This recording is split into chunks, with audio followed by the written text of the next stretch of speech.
मैं मैदान से भागकर पहाड़ों पर आया हुआ था। नदी के किनारे एकांत स्थान पर बने मकान में रहने का अपना अलग ही मजा है।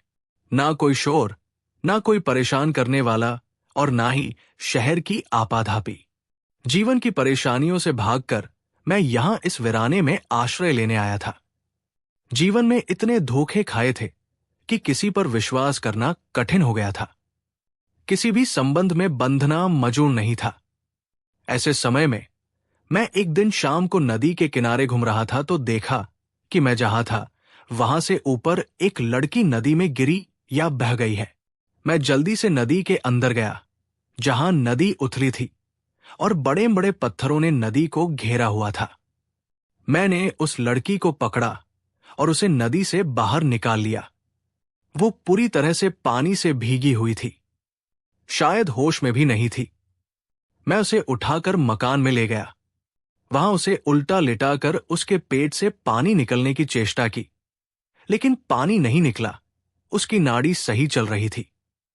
पूरी तरह से पानी में भीगने के कारण उसको सर्दी लगने का डर था।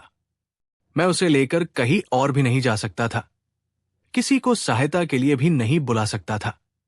उसे बिस्तर पर सीधा लिटाकर मैंने उसके कपड़े सुखाने की कोशिश की, लेकिन इसमें सफल नहीं हुआ। अब मैंने फैसला किया कि उसके गिले कपड़े बदलने होंगे। मैंने उसके ऊपर एक चद्दर डालकर उसके सभी कपड़े उतार दिए और उसके बदन को पूरी तरह से पोंछकर सुखा दिया। उसे उल्टा करके पीछे से भी पोंछकर उसके ऊपर 2 रजाई डाल दी, ताकि उसका शरीर जल्दी गर्म हो सके। फिर मुझे ध्यान आया कि अगर मैं उसके पंजे हाथ से रगड़ूं तो शायद गर्मी जल्दी आ जाए। मैंने ऐसा ही करने का फैसला किया और उसके पैरों को हाथ से मलता रहा। कुछ देर के बाद उसके तलवों में गर्माहट आ गई। फिर मैंने उसकी हथेलियों को मलना शुरू किया। इससे कुछ देर बाद वो भी गर्म हो गई। अब मुझे थोड़ा चैन मिला। मैं उसके पास ही कुर्सी लेकर बैठ गया और इंतजार करने लगा। शायद इस दौरान मेरी आंख भी कुछ देर के लिए लग गई थी। इस दौरान उस लड़की को शायद होश आ गया था। वो कराह रही थी, ठंड से कांप रही थी। मैंने उठकर उसकी कलाई पकड़कर शरीर का तापमान देखा तो पता चला कि शरीर की गर्मी लौट आई है। उससे उसका नाम पूछा तो उसने कोई जवाब नहीं दिया। मैंने पूछा कि चाय पीनी है, तब भी कोई जवाब नहीं मिला, लेकिन उसके मुंह से कराहसी निकल रही थी।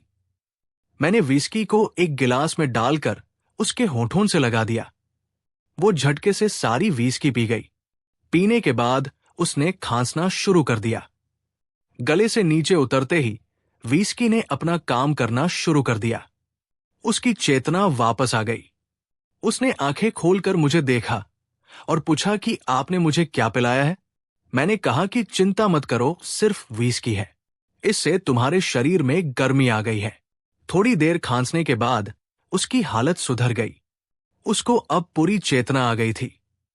उसने आसपास देखा और इसके बाद उसका ध्यान अपने आप पर गया। मैंने उसे बताया कि मैं उसे नदी से निकाल कर लाया था और उसकी जान बचाने के लिए मुझे उसके गीले कपड़े उतारने पड़े थे।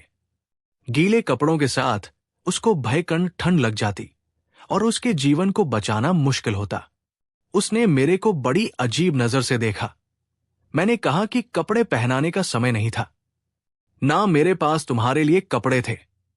मैंने उससे फिर पूछा कि चाय पिएगी या कॉफी, तो उसने कहा कि कॉफी। मैंने अपना एक ट्रैकसूट लिया और उसको देकर बोला कि वो इसे बिना रजाई से निकले पहन ले। मैं किचन में कॉफी बनाने जा रहा हूं। ये कहकर मैं किचन में कॉफी लेने चला गया। कॉफी लेकर लौटा तो देखा कि वो रजाई में उठकर बैठ गई थी। उसने कपड़े भी पहन लिए थे। मैंने उसे कॉफी का कप पकड़ा दिया। वो कॉफी के सिप लेने लगी। अब जाकर मैंने उसे ध्यान से देखा। वो गोरे रंग की 20 साल के आसपास की थी, ना पतली ना मोटी। कॉफी पीते पीते मैंने उससे उसका नाम पूछा तो उसने कहा कि जानकर क्या करेंगे। मैंने कहा कि अगर मर्जी नहीं है तो मत बताओ। वो चुप रही। उसके चेहरे पर रौनक लौट आई थी। मुझे लगा कि वो अभी शौक में है, इसलिए इस समय उससे और कुछ पूछना उचित नहीं रहेगा। कॉफी पीने से उसके शरीर में और गर्मी आई। कुछ देर के लिए वो फिर लेट गई। मैं उसे कमरे में अकेला छोड़कर किचन में चला गया। रात हो गई थी। रात के लिए कुछ खाना भी बनाना था। पहले तो अपने लिए ही बनाना था, लेकिन अब तो इस लड़की के लिए भी बनाना था। मैं अभी सोच ही रहा था कि क्या बनाऊं। देखा कि वो उठकर किचन में आ गई थी। मैंने उसे देखकर कहा कि अभी उठना नहीं था, आराम करो। तो उसने कहा कि वहां अकेले मुझे डर लग रहा था, इसलिए आपके पास आ गई। मैंने उससे पूछा कि ज्यादा तो कुछ है नहीं, लेकिन फिर भी बताओ क्या खाना चाहती हो। ये सुनकर उसके चेहरे पर मुस्कुराहट आ गई। मैंने कहा कि मैं तो दाल चावल से काम चला लेता हूं। तुम बताओ। तो वो बोली कि आप मुझे बताइए, मैं बनाती हूं। मैंने इस पर कहा कि अभी तो ऐसा संभव नहीं है, तुम्हें आराम करना चाहिए। मैंने ये कहकर दाल और चावल निकालना शुरू किया। उसने कहा कि अब वो सही है, वो खाना बना सकती है। मैंने कहा कि चलो दोनों मिलकर बनाते हैं। तो वो आगे आकर चावल लेकर उनको धोने लगी और मैं दाल धोने लगा। इसके बाद दोनों चीजें चूल्हे पर चढ़ा दी गई। उसने किचन देखकर कहा कि किचन तो शानदार है आपका। मैंने कहा कि इस जगह पर यही एक चीज है जिसके सहारे रहा जा सकता है। हम दोनों किचन में ही खड़े रहें, क्योंकि किचन गर्म होने के कारण आरामदायक लग रहा था। दोनों चीजों के बनने के बाद उसने 2 प्लेटों में दाल चावल डालकर एक प्लेट मुझे पकड़ा दी और एक अपने हाथ में लेकर किचन से बाहर चली गई। मैं भी उसके पीछे पीछे कमरे में आ गया। वो बिस्तर पर रजाई में बैठ गई और मैं कुर्सी पर बैठकर दाल चावल खाने लगा। उसे और मुझे भी बहुत तेज भूख लगी हुई थी, सो दोनों चुपचाप खाना खाने लगे। उसने पूछा कि मेरे हाथ का खाना आपको पसंद आया या नहीं। मैंने कहा कि किसी औरत का हाथ लगते ही खाने में स्वाद अपने आप आ जाता है। ये सुनकर शायद उसको अच्छा नहीं लगा। मैंने बात संभालने के लिए कहा कि खाना स्वादिष्ट बना है। ये सुनकर उसके चेहरे पर चमक आ गई। खाना खाने के बाद उसमें शक्ति आ गई थी, ऐसा मुझे लगा। वो शायद ये सोच रही थी कि मैं उससे बात क्यों नहीं कर रहा हूं, लेकिन मैं सोच रहा था कि उससे क्या बात करूं। उसने बात करने के लिए मुंह खोला, लेकिन फिर कुछ सोचकर चुप हो गई। मैंने उससे पूछा कि क्या अब वो अपने बारे में बात करना पसंद करेगी। उसने सर हिलाया। मैंने पूछा कि वो नदी में कैसे गिरी। उसने कहा कि उसने आत्महत्या करने के लिए नदी में छलांग लगाई थी। उसका जीने का इरादा नहीं था, इसलिए वो शाम के समय जानबूझकर नदी किनारे गई थी और नदी में कूद गई थी। मैंने पूछा कि कूदने से उसे कोई चोट तो नहीं लगी है।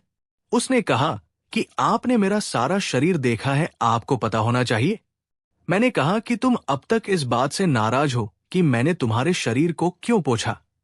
मैंने इस बारे में पहले ही बता दिया था। कपड़े उतारते समय मैंने तुम्हारे शरीर पर एक चद्दर डाल रखी थी। हाँ, ये तो है कि मैंने तुम्हारे शरीर को अच्छी तरह से सुखाया है, इसलिए पूरे शरीर को छुआ है। मुझे तो कुछ कटा हुआ या सुजा हुआ नहीं लगा है। अब तुम सही हो तो अपने आप को रोशनी में देख लो। अगर कहीं चोट लगी होगी तो वहां दर्द हो रहा होगा, ये तो तुम ही बता सकती हो। ये कहकर मैं चुप हो गया। उसने कहा कि मैं इस बात से नाराज नहीं हूं, आपने जो किया वो मेरे लिए जरूरी था। दर्द तो कहीं पर नहीं हो रहा है, चोट मैं रोशनी में देख कर बता पाऊंगी। आप समझ सकते हैं कि किसी लड़की को ऐसी हालत में कैसा लगता है। मैंने कहा कि उस समय तुम मेरे लिए एक लाश की तरह थी। मुझे नहीं पता था कि तुम जीवित भी हो या नहीं। सबसे पहले मैंने तुम्हें उल्टा लिटाकर तुम्हारे पेट से पानी निकालने की कोशिश की थी। पेट से पानी नहीं निकला तो मुझे कुछ आशा लगी थी। उसके बाद मेरा ध्यान तुम्हारे गीले कपड़ों पर गया और मैंने उन्हें उतारने के बारे में सोचा। उसके बाद जो किया वो मैं पहले ही तुम्हें बता चुका हूं। अब तुम मेरे बारे में कुछ भी राय बनाने के लिए आजाद हो। ये कहकर मैं चुप हो गया। मेरी बात सुनकर वो रजाई से निकलकर मेरे सामने नीचे आकर बैठ गई और मेरे हाथों को पकड़कर बोली कि मेरी इसी आदत से सब परेशान हैं। आप तो मुझे मार सकते हैं, आपने मेरी जान बचाई है, अब मेरी जान आपकी अमानत है। उसकी ये बात सुनकर मेरे चेहरे पर मुस्कुराहट आ गई। मैंने उसके हाथों को पकड़कर कहा कि मारने के लिए नहीं बचाया है, वो नीचे ही बैठी रही। मैंने उसे उठाना चाहा तो वो अपनी जगह से हिली नहीं। मैंने उसे उठाया और रजाई में लिटा दिया।